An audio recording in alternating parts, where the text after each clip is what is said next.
ইউরোপীয় শ্রমবাজারে আগামী ৫ বছরে ১০ লাখ দক্ষ জনশক্তি পাঠাতে বাস্তবসম্মত রোডম্যাপ তৈরির ওপর গুরুত্ব আরোপ করেছেন তথ্য ও সম্প্রচার মন্ত্রী জহিরুদ্দিন স্বপন।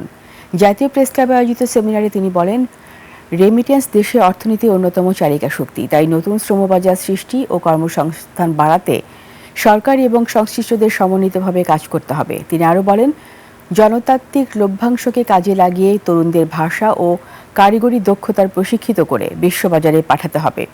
একই সঙ্গে পর্যটন ও রপ্তানি নতুন খাত তৈরির উপরও জোর দেন মন্ত্রী। সেমিনারে প্রবাসীদের ভোটাধিকার ও সংসদে সংরক্ষিত আসনের দাবিও জানানো হয়। এই দুইটি বাদে আমাদের কিন্তু বৈদেশিক মুদ্রা উপার্জনের আর কোনো ক্ষেত্র নাই। অথচ আমাদের দেশের অর্থনীতি হচ্ছে আমদানি নির্ভর। আমদানি করতে চাইলে আমাদের কিন্তু বৈদেশিক মুদ্রা লাগবে। তাহলে বৈদেশিক মুদ্রা যদি আমাদের উপার্জনকে বাড়াতে হয়, তাহলে আমাদের এই দুটো জায়গাতেই পরিধি বাড়াতে